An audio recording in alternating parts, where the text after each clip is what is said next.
الحمد للہ رب العالمین والصلاة والسلام علی سید الانبیاء والمرسلین اما بعد فاعوذ باللہ من الشیطان الرجیم بسم اللہ الرحمن الرحیم رب اشرح لی صدری ویسر لی امری واحلل عقدۃ من لسانی یفقہوا قولی صدق اللہ العلی العظیم۔ آج آپ کو استون حنانہ کے بارے میں کچھ انفارمیشن دینی ہے کہ استون حنانہ کیا چیز تھی اور نبی صلی اللہ علیہ وسلم کے ساتھ اس کا تعلق، اور اسلام کے اندر جو اس کے بارے میں ہم مختلف کتابوں میں پڑھتے ہیں، اس کے بارے میں آپ کو بتاتے ہیں۔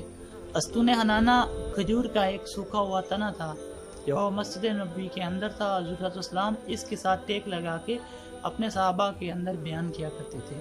تو ہوا کچھ یوں کہ صحابہ نے لکڑی کا ایک ممبر بنایا، حضور کی بارگاہ میں مسجد نبوی کے اندر رکھ دیا۔ اب حضور کا پہلا دن تھا کہ حضور صلی اللہ علیہ وسلم ممبر پہ جلوہ گر ہوئے اور خطبہ ارشاد فرمانا شروع کر دیا۔ اتنے میں محفل کے اندر سے بچے کے رونے کی طرح آوازیں آنا شروع ہو گئی۔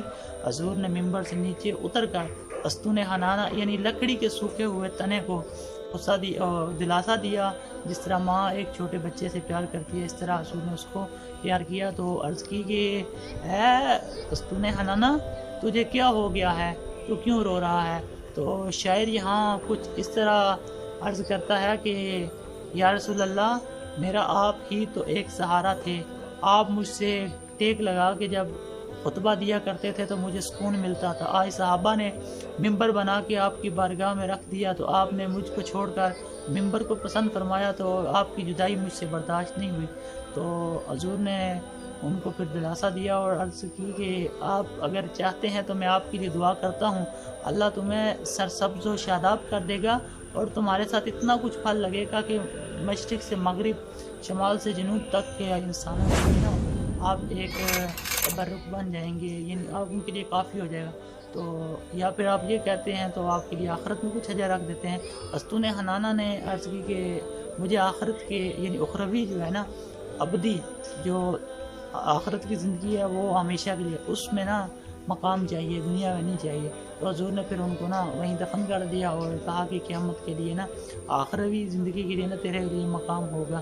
تو ہمیں اس استون حنانہ سے کچھ سبق سیکھنے کو ملے گا کہ وہ حضور کے ساتھ کچھ دن رہ کے اس نے یہ نسبت حاصل کی کہ بے جان ہو کر بھی اپنے نبی کا وفادار رہا۔ حضور کے جدائی کے اندر پھر اس نے برداشت نہ ہو سکی، تو ہم ایز اے مسلمان ہو کر بھی اپنے نبی صلی اللہ علیہ وسلم کے احکام جو ہیں، شریعت جو ہے، اس کو ہم عمل کرتے ہیں، یعنی کیا ہم حضور صلی اللہ علیہ وسلم کے لائے ہوئے دین کے اوپر عمل کرتے ہیں؟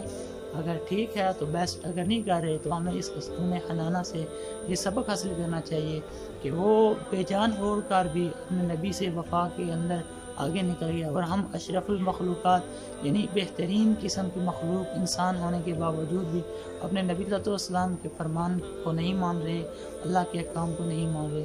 اللہ سے دعا ہے اللہ ہمیں عمل کرنے کی توفیق عطا فرمائے، آمین بجاہ